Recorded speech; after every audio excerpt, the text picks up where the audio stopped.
Okay, hello and welcome to episode 4 of the Making It podcast. We're back for another podcast, and we must have spoken in the pre-chat for maybe 25 seconds. We were like, no, just hit recording. It's good to be back here with another episode, and I think episode 3, Dan. I think we can maybe agree. That was my favourite personally. I think we got a lot of really good stuff covered in that episode. Gratitude with growth. If you haven't watched it already, or listen to it, go on Spotify or YouTube. It is now up, so go and give that a listen if you haven't, or just continue listening to this and enjoy this because it's going to be a good episode. But Dan, first of all, welcome. How's your week been? Yeah, it's been a good week. I think I've learned. It's been another week of a lot of learning, and I feel like at this age, at any time in life, there's a lot of learning to be done. You never stop learning. It's been another great week of just learning things about myself and how I want to take things forward. Just before we get into it as well, I just want to mention to everyone, follow our socials. You've got Instagram, Facebook, TikTok, YouTube, all Making It Poddy. You can find our clips on there. We've got an interactional video where we'll do a question of the week. So to get into it, in terms of our question of the week, Jamie, who inspired you this week? That is a really, really good question. So I don't want to make this too sad, because obviously I would like to think this podcast serves a positive purpose. But I work in hospital radio, which is basically a radio station that operates within the QMC, but covers Nottingham City Hospital too. And we provide like live music and chat shows and just general radio for people within the hospital to make it a bit more of a comfortable experience. We're all volunteers. And we had a board meeting this week, just spoke about a few things which I can't say about yet, but in a future episode we can discuss. It'll be quite fun. But I was asked to do a ward walk, which is essentially where you go and visit the wards and you ask, whoever's on the wards, the patients, what music they'd like to hear, or if they've got a specific thing they'd like us to do in the radio station to make sure that their time in the hospital, whether it be long-term or short-term, is comfortable. Now, I went to the Teenage Cancer Unit this week, which was, for my first ever ward walk, was pretty, like, I don't know, it was heartbreaking, to be honest, because, there's kids, 10 years old, 12 years old, our age, do you know what I mean? And yeah, it's devastating that people have conditions like that, and diseases and all sorts, at this age that are so life limiting. But my inspiration is a girl called Blonid, who's 10, and she has cancer. And we were just literally walking into the ward, and straight away, the guy I was with, his name's Rajiv. He's great. He works with me at the hospital. He introduced me, and I've never seen someone smile so much. So even though she, obviously she's struggling and she's got cancer, and she was saying she's got a really puffy face because of the medicine she's on, and things aren't so easy, she's still got, a smile on her face. She's happy. She's cracking jokes all the time. And she was just generally invested in what we want to do and what we want to do, try and help people like her. So my inspiration is her because it serves a purpose for us all. We are in an incredibly grateful position, Dan, in terms of health and various other things in our life. We've got good friends and we've got a good family. But, I think that everyone who is healthy and has these opportunities to go out and do things that perhaps maybe she can't do, just take a sort of leaf out of her book in the fact that she just keeps smiling, just every day, waking up with a smile, being grateful for everything. And she's fantastic. So a shout out to her as well. But she's my inspiration this week, Dan. I'm going to be honest. And it was quite hard. I didn't cry, but it was quite hard not to. But yeah, just so inspirational. Yeah, shout out to her, man. That's a really nice story. In terms of, what you were speaking about, that links to our last episode in terms of being grateful for things and having gratitude. So I think that's a really nice settlement in a way. In terms of who inspired me this week, I wouldn't say I've got a particular key figure or story like you have, but I think there's just people who inspire me week in, week out. I mentioned about when we spoke about mentors in our last episode, I mentioned Judy, the lady who we do gardening for, but it's become almost like a contact where we speak most days. And just she inspires me, and just the way she appreciates life and just like we spoke about in the last episode. My friends, you know, just seeing my friends like you and, you know, people around me working hard and doing the best for themselves, that inspires me. And even my mum, you know, yesterday messaged me about parkrun because she did parkrun. And just, I feel like I haven't got a particular, because I was thinking about it, I haven't got a particular key thing I can go, oh yeah, that person inspired me this week. But I just want to mention the people who inspire me week in, week out. And I know you spoke to me, and I want to get into the flow of this sort of topic. I know you spoke to me about this week. It feels like it's been very busy. You know, first of all, I feel like I don't think we've actually touched on your sort of situation. Do you want to tell people about the pub a bit more? Yeah, so I work in my family pub, and you know, it's somewhere I've worked since I was 16. So I'm you know, nearly 4 years into it, and I work in the kitchen. So I'm just a kitchen assistant. I wash the pots, do a bit of everything. Obviously not cooking though. I don't think the Jim would appreciate me doing any of that if he's watching. Same here, man. Yeah, yeah, well, definitely with your lasagna, bro, which we will get onto at some point, by the way. I'll put that on the Instagram story or something. So if you want to put it on the Instagram, you'll find it on the Instagram. So basically, after this episode, tune in and we're going to show Dan's lasagna. So Tuesday night, be here because it's it's interesting, bro. I won't dig you out for it, but yeah, I work in the pub. Obviously, my hours vary. You know, I usually work Sundays, you know, and then various days throughout the week. But it's busy, you know, surprisingly. January is not typically a very busy time for hospitality and pubs and stuff, but the last week has been crazy. It's been nearly a 40-hour week, and obviously I do work outside of this. So it's felt like every hour I've got has been just given to just working this week. You know, I've been trying to clean my room. I've been trying to clean the studio, which I'm moving into to do more of this sort of stuff. And just in general, trying to organise my stuff because I go to Australia on Wednesday. So it's been a hectic week. But to be honest, it's gone super quick, which I'm not too happy about because I like enjoying time and you know, I don't like it when it goes too quick. It's a bit scary. But I think it's been a really, really positive week, despite it being so busy. But to be honest with you, Dan, I can find solace in the fact that after tomorrow, I know that it's just chill. From that point, it is just chill. Do you know what I've even done? I've even set up an automated email. I said to you, didn't I? I set up a little automated email that says, sorry, I'm currently away right now. I'll try and get back to you in the next few working days. Won't happen. But yeah, so that's my situation. It's busy. You know, and I was watching something this morning. Do you know who Dana White is? Yeah, of course, yeah. Yeah, UFC, and he was talking about he hates sleep. Now I like sleep in the fact that it's a nice feeling, just drifting off, and it's just chill. Like you're just being asleep, it makes you feel good when you wake up and you've regenerated. But the time you spend sleeping, that's what I don't like. And I agree with what Dana White said. Like he just doesn't enjoy the sleeping aspect because you want to still go and do stuff. Do you know what I mean? Like if there was an option for my brain to just sort of regenerate and not have to sleep, I'd love to do it. I'd love to be awake 24/7. Yeah, it's interesting you just said that because the topic I wanted to sort of talk about is about slowing things down. Because I've noticed with myself, and I was reflecting on my last semester of uni, everything was quite fast. You know, I had a lot of things bombarded on me, the coaching, increased uni work, and just a lot of things were kind of going on. Everything was moving quite fast, and I know probably majority of my life I've always been quite a move fast kind of person, you know, non-stop, always wanting to be doing things. But I'm starting to realise it's important to slow things down.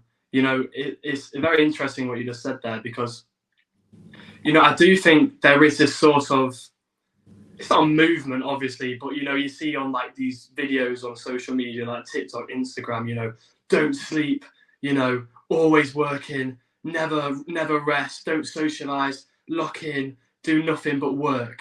You know, it's just that's not healthy.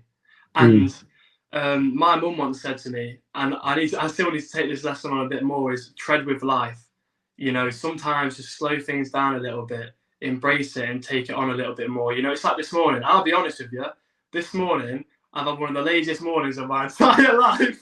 Yeah, bro, same. Yeah. I was in my dressing gown about 10 minutes before recording this. Honestly, I've been lounging about all morning. But you know what? Normally I feel guilty for it, but this morning I don't. And I'm starting to realise it's okay to not feel guilty about not doing anything. And I spoke to you about this previously in the week. You know, it's good to slow things down sometimes and chill out. And I'm starting to learn I don't need to feel guilty about that. You know, things are still going to go where they're aiming towards. You know, I know I'm going to work hard and I'm still putting in the effort. I think that's where it is about finding your own personal balance.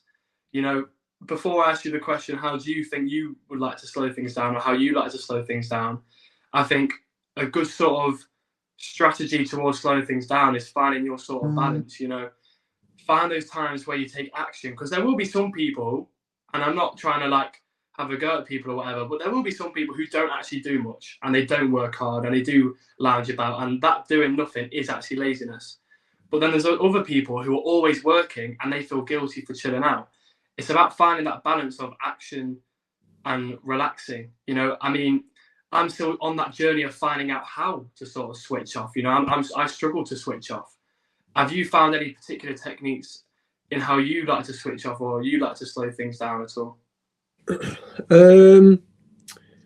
Well, I was thinking about it on Tuesday night, and me and my mum were doing a few bits for going away, and we were just organising some stuff. And I was on Amazon, and it came up on my, because you know how much I like notepads, it came up on my Amazon like recommended things to buy. And I thought, well, yeah, I know. Well, mine's somewhere over there, but I stumbled across a sketchbook. So I was thinking, okay, well, I could do my football drills in the sketchbook, but I was like, I could, but I'm not like that interested in doing my football. I like to do them online, and because basically me and Dan sometimes like we talk about his training and stuff, and I like to just make drills and watch a few videos on YouTube. But I saw this sketchbook and I thought, how can I unwind using a sketchbook? And I thought, what if I start getting into drawing? Which is not something I've ever really done. So I'm not really like the most sort of like artsy of people in terms of going out and drawing and, you know, doing like art galleries and stuff. But I saw it and I thought that'd be quite nice. I might just buy it. And I had a pencil in my little pencil box. So I was like, okay, I'll give it a go. So I literally just drew whatever was outside of this window, which is just the roof of where I live. I don't know why. What's that all about? I didn't know that worked. We're laughing because Jamie's iPad is clearly, there's like, you know, you can do them signals when you're on FaceTime and it's just like a thumbs up or fireworks. It's popping up on Jamie's screen right now. So if you're just listening, have a look at the visual aspects of it. There's just fireworks and everything. I didn't know it was that exciting, me using. I think that's what you're talking about right now. Yeah, well, I mean, literally, I was just drawing out of my window, and there's just a roof. There's a couple of trees and a couple of buildings and stuff, and like quite a moody sky. And I thought, my whole niche when I draw in a sketchbook is to draw things from the perspective of a window. So that's going to be my thing. Everything I sketch will be from the perspective of a window in that specific book. And I don't know why, but it's almost like peeking through to another dimension, in some other weird way. I just liked it. And you know, I thought, you know what, I'm just going to start sketching. And honestly, the last hour of my day when it arrived on the Wednesday, or the Thursday, sorry, it arrived before work, I just sat there sketching. And literally the hour went by so quick, and I just had so much fun, and I was chilled out. I had music on that I like. And I was just like, wow, this is good. Like, this is good. Like, I just relaxed. I hadn't thought about loads of other stuff going on, or, you know, I hadn't done anything else. I'd just been like, actually, I can just sit here, chill and relax and enjoy drawing, which is not something I've done since I was like a kid. Do you know what I mean? So that for me was one thing I discovered. And also, you know, just, you know, like washing the dishes or something like that. I don't know, just doing little things that just keep me occupied, and just leaving my phone somewhere else as well. This is one thing I would like to talk about as well, obviously after, but, you know, like bringing your phone everywhere is a problem. And it's something I do, you know, like if I'm going for a shower, I want to put music on. If I'm going to work, I wanted to put music on there, or if I'm in the kitchen, I want to put music on, or look at my phone while I do the pots or I'm making something. Do you know what I mean? And you're just always bringing it along everywhere. In bed, it's the worst because I'm just like, I want to look at my phone, and then you get to 10 o'clock and you're like, all right, so I'll go to bed in a minute, and then the next thing you're looking, it's like 12 o'clock and you're like, what am I doing? So yeah, phone use, got to cut that down. But what are you doing to kind of unwind a little bit more and just generally relax, other than like lazy days like today, which I think should be allowed on a Sunday? Yeah, I think one of my issues was, I feel like I know how to sort of slow things down, spending time with my friends or my girlfriend, or just reading a book or chilling and watching a film. Like, I still do slow things down. I think it's more when I'm slowing things down, how do I switch off? So maybe it's not slowing things down, it's learning how to switch off when I do, put the foot on the brakes. Because there's times where I will just be doing nothing or chilling out, and you know what it's like your brain's still ticking, like it's thinking, what next task can I do?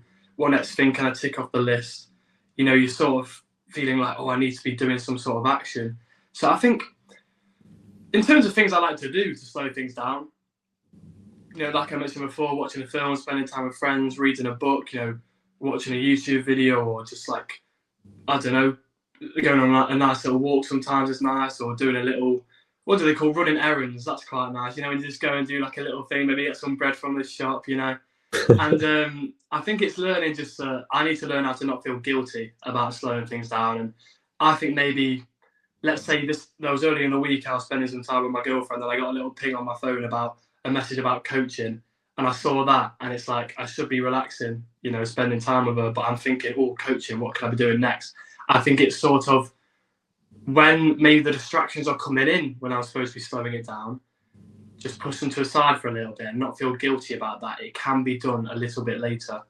But in terms of the phones, I mean, we live in a society now where, phones are everywhere. I mean, I try my best to limit it as much as possible, because I was watching a podcast once, and they talk about a popcorn brain. So the idea of always being on your phone, your brain's not actually really switching off from that technology. I bought myself an alarm clock. I've got one in my room.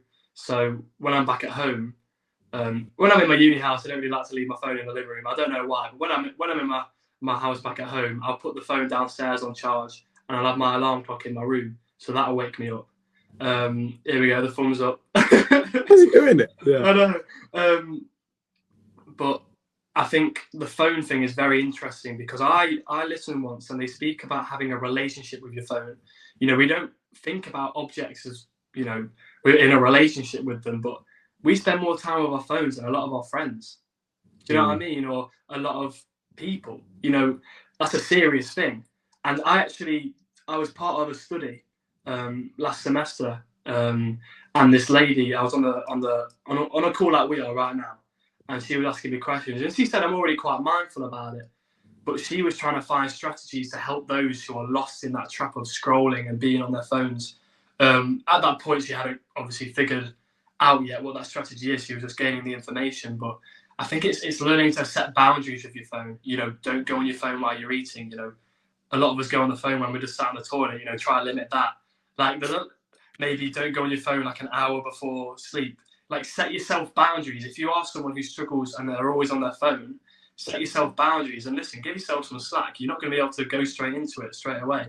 Like, sometimes I still go on my phone when I'm eating. I'm like, Dad, put it down. Do you know what I mean? Like, give yourself a bit of slack. But it's really interesting just how much that sort of technology has consumed our world. But it's almost like you hear about AI coming in. What's your opinion on this? Like, AI coming in, social media. There'll always be a new technology. That's never going to stop. I think it's how you utilize that technology. It's not necessarily cutting it out and saying, no, I'm not going anywhere near you. I'm scared by you. It's how can I utilize that in the best way? Don't get me wrong. There's people who would take advantage of that. But how can you use that technology in the right way? Social media, scrolling aimlessly, we all know that don't do nothing for us. They call it brain rotting. Some of the goofy videos people see and just get lost in.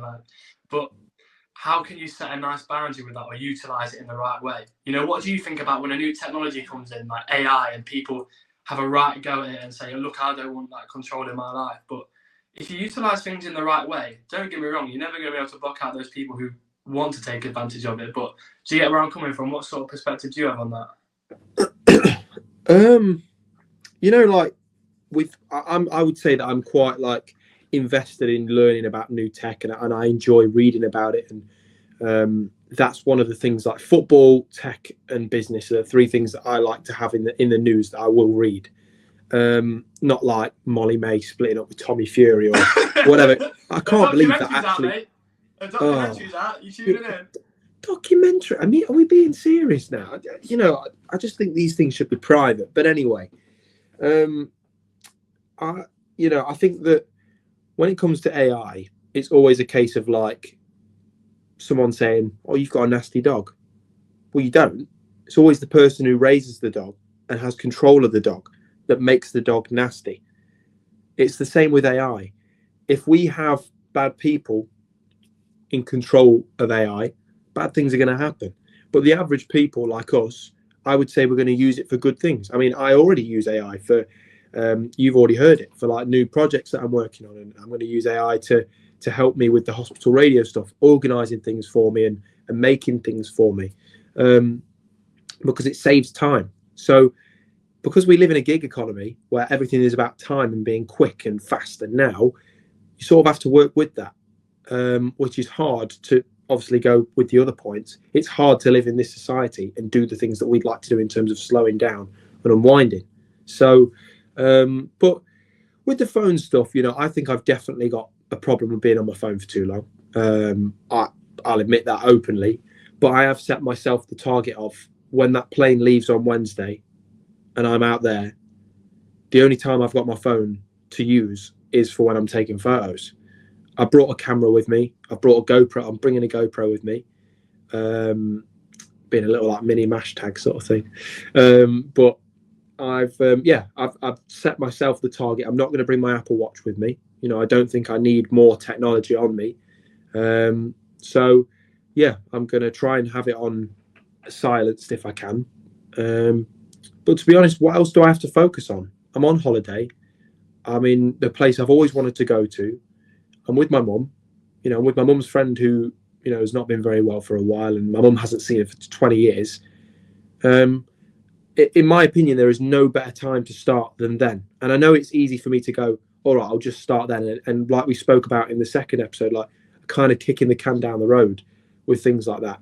But as you said, you should cut yourself a bit of slack and be like, it doesn't have to start right now. So even tonight when I go to bed, after listening to this, or doing this, sorry, I'll probably listen to it again later, but I'm going to go to, yeah, you've got to, aren't you? And then I'll go to bed and I'll be like, okay, I need to put the phone down. So my aim tonight is probably about 11 o'clock because I don't finish work till 10, half 10. So I think 11 o'clock is more than fair. But yeah, as I said, after Wednesday, I really want to cut down my phone usage. You know, I want to cut out certain apps, you know, like Twitter, which is the worst for me because I'm always scrolling because it's always constant news updates and it's a very specific platform. That's the platform that's everything's happening on. You know, because everything is live. Whereas, you know, like Instagram and Reels and stuff, you find one that a funny one that you make sense to you or whatever, and then you click on it and you're like, oh, that's funny. Click to the next one, oh, that's well funny, and then you keep going. You're like, what am I doing? So I just want to cut all that out. Just enjoy the experience of going away for a bit. And yeah, I think phones, just like AI, are a great tool and a great thing that makes our life easier and more convenient and comfortable. But you do have to set those boundaries, like you said, and take control of it and not let it be in control of you, which is like a lot of things in life as well. Taking control of your own destiny and where you want to be is another thing I want to talk about. I can see that little smirk on your face, Dan. Yeah, I love it. But I love it. I'm just flowing into it. But I think that, like taking control of your phone and technology, which has no ability to control you in a physical and mental like way, it's just strategies that companies make through algorithms, right? How can you take control of what you want to achieve? So this is easy for us to say because I would say we've achieved already. You're doing well. You're in a position you wanted to be in 2 years ago. I'm doing okay. I'm in a position I wanted to be in 2 years ago. But in terms of taking control of your destiny, how can you structure your day-to-day life to do that? Because this is another thing, going back to the sort of social media stuff you spoke about earlier, about people going, okay, you must wake up in the morning, you need to cook a steak, you need to then go and make chicken for lunch, then you need to go and have this smoothie, or you need to have this, then you need to go to the gym, then you, in my opinion, rubbish, right? It's rubbish. Sure, be healthy, do things that make you healthy mentally and physically. I've not been to the gym today, I've not been yesterday, I went on Thursday and Friday. Didn't do a lot of gym, but I went. But how can you structure your day to make you productive and actually just make you a bit more happy? What do you do in your life that kind of helps you out? You know, I've spoke to myself about this before and spoke to other people. I like to almost call it like we all have our own sort of happy formulas. You know, not one thing works for all. You know, we don't have a universal life where we all do the same thing and it's all going to click. You know, I wake up in the morning. One thing that's really sorts me out, and I've been doing it since I was 16, so we're talking up to almost 4 years now, is I have a cold shower every morning. And that almost, people might be thinking, oh, wake up in the morning, cold shower, minus 20 degrees, stay hard. Do you know what I mean? I'm not talking that. You don't have to have a cold shower. I'm just saying, for me, that works. You know, I like a bowl of porridge for my breakfast. I like like I spoke about in previous episodes about goals. Daily I have goals. Every day I do a sports psychology fact. I read a bit of my book. Even if sometimes, you know what, I've not found time to read, I'll just flick it open and read one paragraph. But you know what, I've still read it a little bit. Yeah. My exercises, it's not a lot of exercises, but it's just a bit of activation on my muscles, you know. I think, like I said previously, it's almost like having like a daily accountable checklist. But I think everyone has something that works for them, and it's different. We all have our own little formula for what works for us. So in terms of what you're on about, taking control of your own life, I think, and making sure you are aligning with who you want to be and what you're doing, it is along those lines of, you know, what works for you. And maybe right now, for listeners listening right now, you know, sit down after listening to this or pause this episode right now, get a piece of paper and just sit there and just reflect for a little bit and think to yourself, okay, let me think about my entire life. When is it I felt happy? When is it I've had a day which went well? And what did I do in that day? You know, what was some moment where I felt really productive? It was a really good day. Maybe you went to the gym in the morning. Maybe you ate a certain food. You know, find your own formula. I think another really important thing is taking responsibility for everything. And don't get me wrong, I don't want to say that everything is your responsibility, because there are a lot of things we can't control in life. You know, illnesses, disease, you know, I'm not trying to go dark or anything, but there is that sort of aspect of life we can't control. You know, there are some things we've been given, and, you know, people talk about the cards you've been dealt. There are some things we can't control that we have. But one thing we can take control of and responsibility of is our own actions. So if something happens, don't blame it on something else. Obviously, like I said previously, if it's something which is out of your control, fair enough, but I'm not talking about that right now. I'm talking about something you could have took action for, but you didn't. I don't know, let's say you had an argument with your mum or your dad, right? You know that you've said something wrong, but you're going to blame it on the other person. Oh, they did that first, it made me say that. Who's the person that said it? It was you. So it's almost like when things don't go quite right in life, let's not blame everything else. Blame yourself and take your own responsibility. I've heard that a lot before. I think in terms of taking control of things, that's a real big driver. You know, things are your responsibility. You know, what you're doing every day is going to change where you go in the future. Nothing can deny that. There are some things that may get in the way. You know, you have luck, bad luck, all this. But your daily actions are your responsibility. What do you think about taking responsibility? Yeah, massive. I agree. And, you know, like with things we don't do or we don't want to do, the best thing you can do is just go in and do them. You know, like the other day, it was Thursday. I was like, I don't want to go to the gym today. Like, I just had a coffee. I got changed into my gym stuff. I'm like, I don't want to go. Like, there's so much other stuff I could be doing. I've got loads of time to do it, but I can't be bothered. But I just went and did it. And don't get me wrong, it wasn't the most intense, amazing exercise in my life. But I felt better because I was like, I did it. So, you know, I pushed away from that mental barrier and was like, yeah, okay, I'll do it then. And the thing is, you've got to remember is that, like, the way your brain works is, okay, there's a big part saying I don't want to do it, but there's a really small part of you saying, go on, just do it. Do you know what I mean? Just do it. And that little part of you is what you are. That is what you are. You know, that little part that's persistent and motivated. That is you. You know, the big bit saying I don't want to do it. That's not you. You know, you try and ignore that feeling, and that's not to say don't have days where you don't rest and you're like, oh, I can't be bothered. All right, I'm just going to chill out, because you can do that. But you know, like doing the gym, it made you feel better after, because you go, yeah, that's good. If that's how I'm, if that's the sort of standard I'm setting, or you know, the word I'm looking for, let's just say that's the standard you're setting for the day, that's going to set you up for a good day. So yeah, I think you've got to hold yourself account, you know, be responsible for your own actions.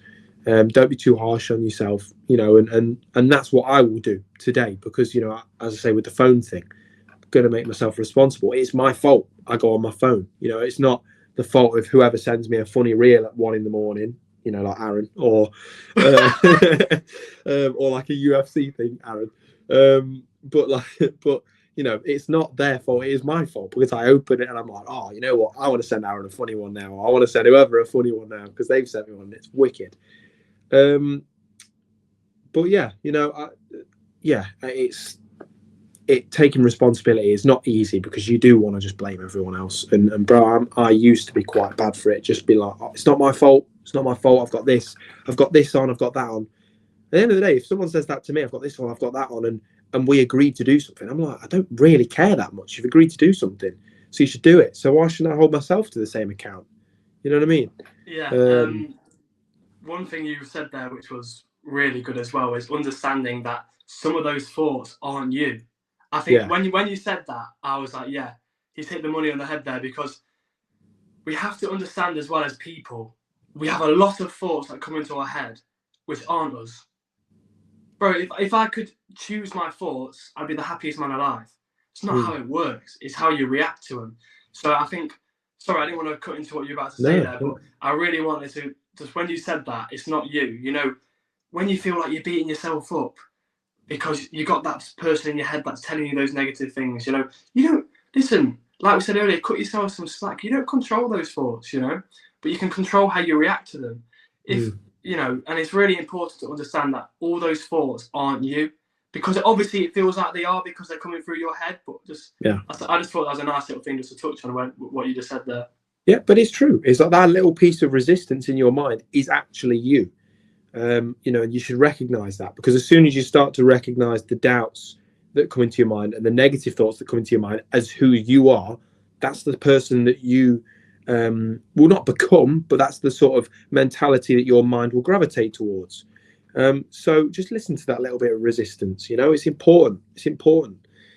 But the final thing I want to say is I found a photo on the internet this weekend that also inspired me. Now, I did want to say, when we said who inspired you, I didn't want to say what inspired me, because I think like you said, you know, friends and family, and I said with Blonid, there was another thing that inspired me, and I've now pinned it up. I've got a little pinboard opposite, and I'll try and show you it.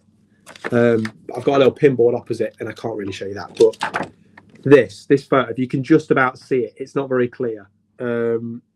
But it's a picture of Elon Musk, right? Who I don't want to go to, you know, down that road of what I think about him, because again, I don't. It's not for this podcast. But in the image on the left is when he first started SpaceX, so like early 2000s, late 90s, I think it was, and his first rocket had just completely been destroyed. Like, it's just destroyed, and it's all in pieces in front of him, and he's in this little warehouse.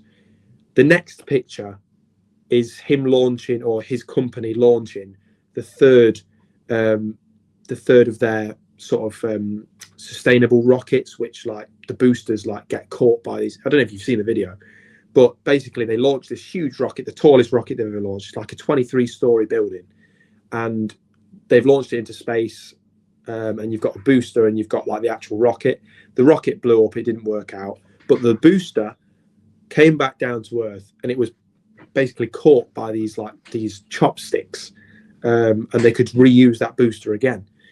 And the interesting thing I thought I took away from that was, you can almost see those two images of something that this podcast resembles. making it. Do you know what I mean? Because he was sitting there, Elon Musk and all the SpaceX staff was sitting there with that broken rocket going, how on earth do we ever go forward from here? Like, we've got no money. We've got a rocket that's just blown up and it's destroyed. We can't put it back together. How did they go from that rock bottom to making perhaps one of the most incredible technological innovations in human history that will change our lives forever? You know, how do you go from that to that? So for me, I've got that photo there because it sits there and I go, any sort of bad moment that I'm feeling, that I'm in right now, or any moment where I think that everything is just falling apart, how do you go from that to that? Do you know what I'm saying? And it's not just money or this or that. It's just determination and persistence and not taking that no for an answer. So that's one thing I wanted to leave with this podcast for this week, bro. But that, for me, that photo is just, I love it. Nice. That's a proper cool story. And one thing I want to end on as well, when we're talking about responsibility, is I'll just tell a little quick story now about what happened. So I also work in the pub that Jamie works at. That's how, you know, you could almost say that's how our really good friendship sort of ignited. I think we can both agree that. Yeah. But I finished a shift once at the pub, and this is about taking responsibility. And me and Jamie were going out, and I know this. I was getting changed, and I realised, like, damn, I haven't brought my belt with me, and that's some quite baggy jeans as well, so they would have kept falling down all night. And I saw this belt in a locker, and I didn't know it was our kitchen manager's locker. But I take this belt and I put it on, and it's a Mont Blanc belt. And I go to the toilet, and I realise I can't take this belt off. So I go back to the kitchen. A few of the staff are in there, and we're all like, "How do we get this belt off?" And then one of the staff members comes over and gets the scissors and snip, the belt's been cut. So we're starting to think, oh my days, Mont Blanc, kitchen manager Jim's belt. This could be a really bad story here. So the next day at work, you remember that shift? Hold on, before that, bro, the panic in your mind throughout the whole night. Yeah, I was panicking a lot of that night. In that shift, obviously I didn't want to tell Jim while he's working, you know, that's not fair. But after, I had to tell him, and I said, Jim, can I just talk to you? And what I want to say there, that's the lesson, because me and Jamie were both kind of saying, like, do we not tell him? Do we just leave it and hope he never finds out? You know, we all have them moments where we mess up, and it's like, can I just not do anything and hope it and pray it goes away? But I'm telling you right now, you've got to take responsibility. You've just got to own up to it. If you've done something, you've done it. As difficult as the consequences may be, you've got to take the consequences. Luckily, for my luck, when I said to Jim, oh yeah, you know that Mont Blanc belt? He was just like, I've got no idea what you're on about, mate. Turns out it was just a fake belt he had in his locker. So, you know, praise the Lord for that. But that's just a funny little story just to say to everyone, like, take responsibility. And so we'll end this podcast on Jamie's, you know, whenever you hit rock bottom, it's never the end. And also, if you hit rock bottom in the terms you've messed up or you've done something wrong, take responsibility for your actions and, you know, fess up. And also, don't steal your manager's belt. If you suspect there's a belt in your manager's thing, don't take it. And definitely don't snip it off. But anyway, thank you for listening. That was episode 4, Making It Podcast. Stream this live on Tuesday at 10 a.m. We're here every Tuesday at 10 a.m. Keep an eye on our social medias at Making It Poddy. If you've got any questions or anything you'd like to add or ask us, makingitpoddy@gmail.com. So thank you for listening. Take care. Episode 4. Peace out. Have a great week. Peace out, guys. See you in a bit. Feel so right.